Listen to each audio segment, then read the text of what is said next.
Louise with news from here in Taiwan and around the world.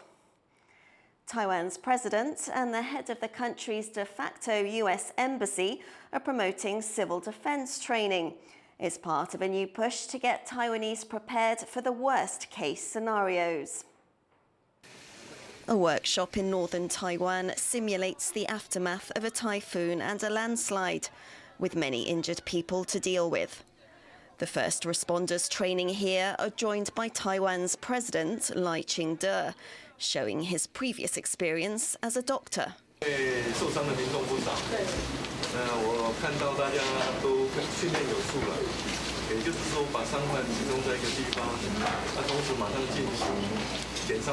Joining the president at the workshop was the head of the de facto US embassy in Taiwan, which organized the event along with a non-profit, the Taiwan Development Association for Disaster Medical Teams. The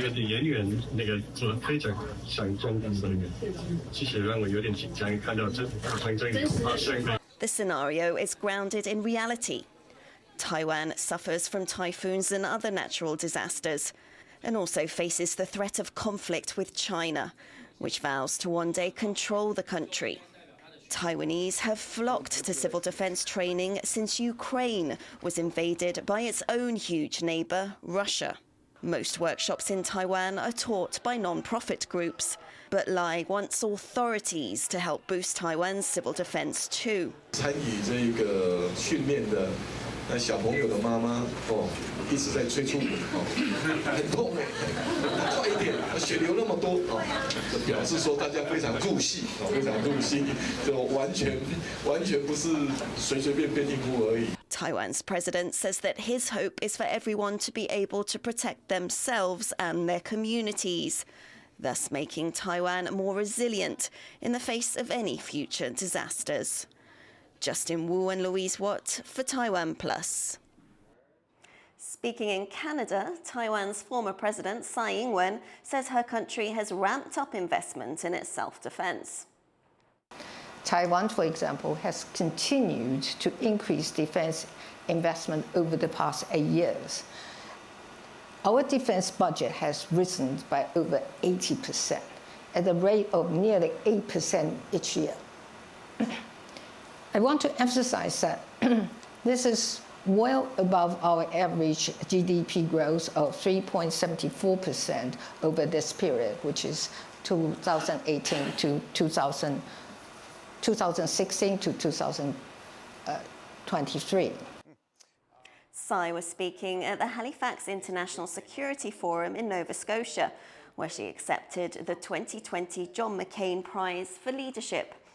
During her speech, Tsai emphasized the need to support Ukraine to deter authoritarian aggression.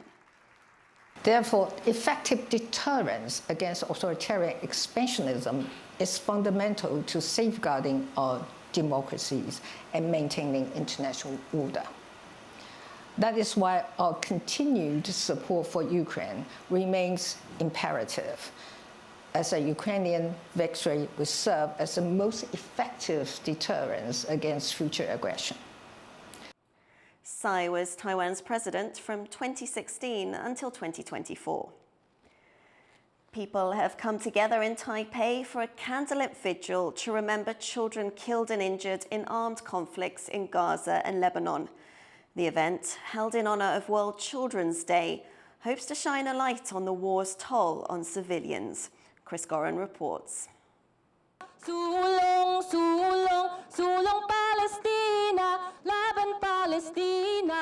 Dozens have come to Taipei's main train station to hold a vigil and bring attention to the plight of children in the Gaza Strip and Lebanon.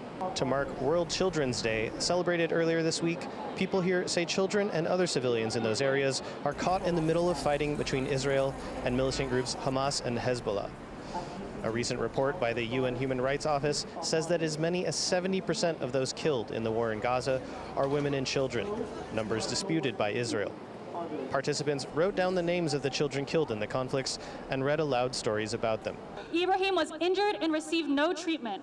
Ibrahim was injured and received no treatment. For 5 days in Gaza. For 5 days in Gaza. He died a painful death. He died a painful death. May he rest in peace. May he rest in peace. Organizers say it's difficult for stories about the violence in Gaza to break through in Taiwan.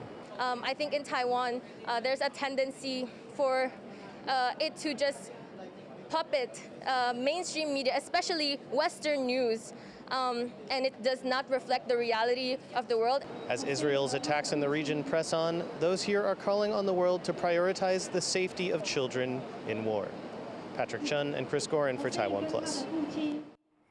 A deal has been reached at the COP29 UN Climate Summit in Azerbaijan to provide funding for developing countries to combat climate change.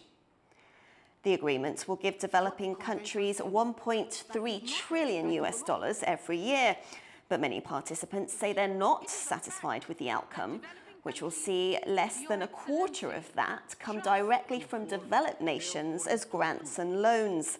The rest is expected to come from private investors or future levies on fossil fuels.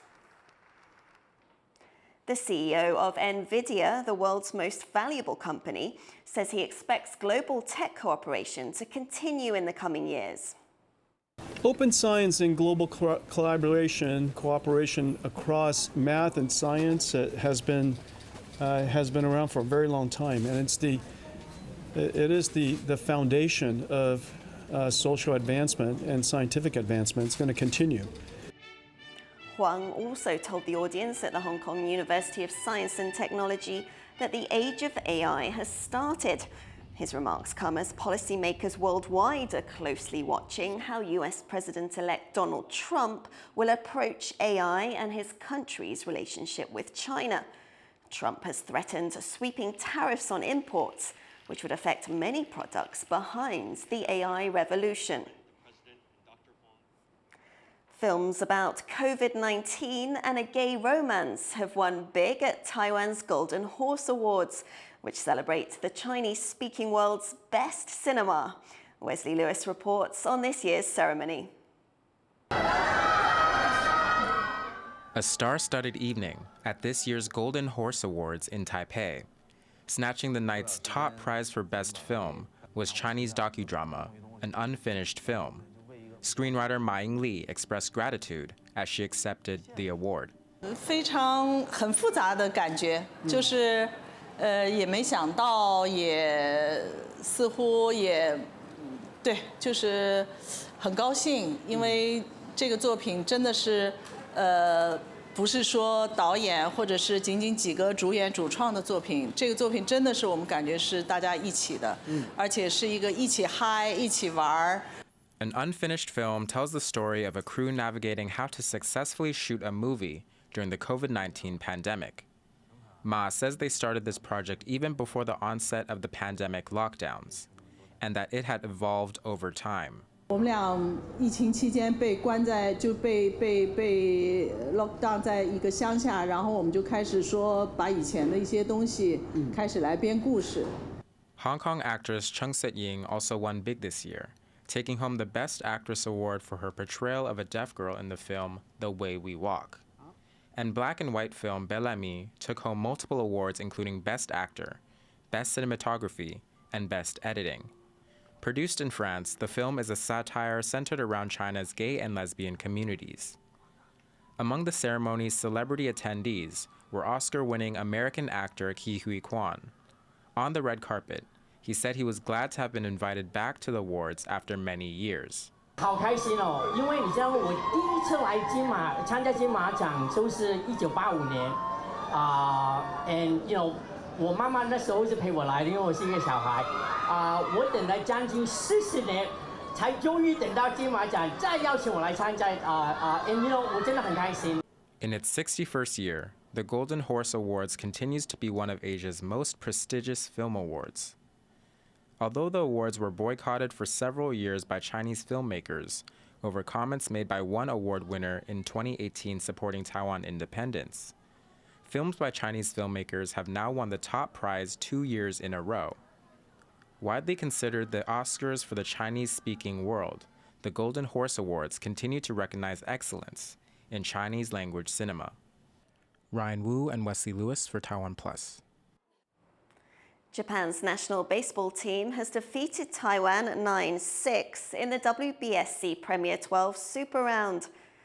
Japan took an early lead at the Tokyo Dome with 4 runs in the first inning.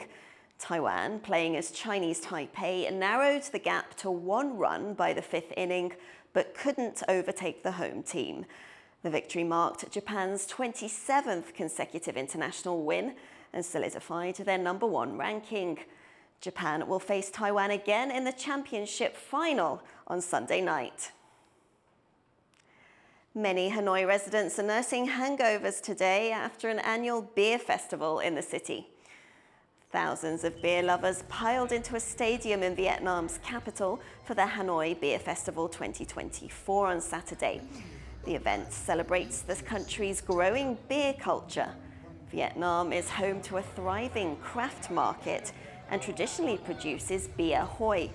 At less than $1 a glass, it's one of the cheapest beers on earth. Music is the language of the soul. Sometimes it may be a foreign language, but that didn't stop one Japanese musician from pursuing his passion deep into the German Alps. Jonathan Kaplan has this story. Meet Takeo Ishii. He's 77 years old, was born in Tokyo, and found his calling, literally, as a professional yodeler in Germany. He's made his home at the foot of the Bavarian Alps, where locals call him der japanische Jodler, the Japanese yodeler. Jodeln machen Menschen glücklich und dann, wenn ich jodele, selber bin ich glücklich. Und dann Freude, und dann, wenn man Stress hat und dann jodelt man und dann der Stress geht weg und dann zum Lachen gibt's, ne? Und Jodel ist auch gesund. It's been a unique career. Ishii originally moved to Europe to study mechanical engineering, but soon found a path that stretched back to his childhood. Ja, dann in Japan habe ich mit meiner Mutter ins Kino gegangen und dann im Kino habe ich gesehen viele deutsche Filme oder Schweizer Filme und der Berg, der Natur und der Hintergrundmusik war oft so Zittermusik, Alpenbrasen, Alpenmusik und dann Jodeln. Und dann beim Jodeln fasziniert. Yodeling for Ishii began as a hobby during his studies in Europe. But one night, after a few beers with a friend at a bar in Zurich, he showed off his skills. On the spot, the bar owner offered him a room and a regular gig. Ishii has made records going back to 1978, but he has since ventured into social media. He's now building an audience on TikTok, and a collaboration with the Gregory brothers, a comedy kung fu pastiche called Chicken Attack, has millions of views on YouTube.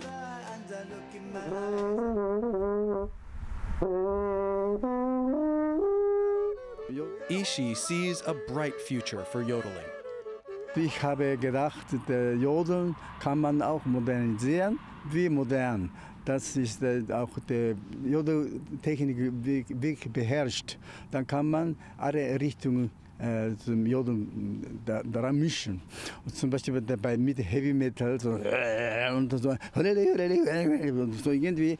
Und das habe ich auch schon gemacht und mein Titel war Chicken Attack. Indeed, Ishii toured with Taiwanese metal band Thonic, contributing his signature vocals. He keeps a Japanese tea house at his home in Bavaria, where he lives with his German wife Henriette, with whom he has 5 children.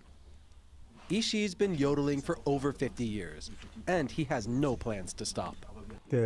Ich weiß nicht, wie älteste Jodeler auf der Welt gibt. Ich werde vielleicht der älteste Jodeler der Welt. So weit ich weiter, bis meine Stimme nicht mehr geht. Until then, if you happen to be in the alpine resort town of Reit im Winkel on the German-Austrian border, you might be lucky enough to hear the voice of the japanische Jodler resounding in the hills. Justin Wu and Jonathan Kaplan for TaiwanPlus. Thank you for watching What's Up Taiwan. I'm Louise Watt. Take care. I'll see you next time.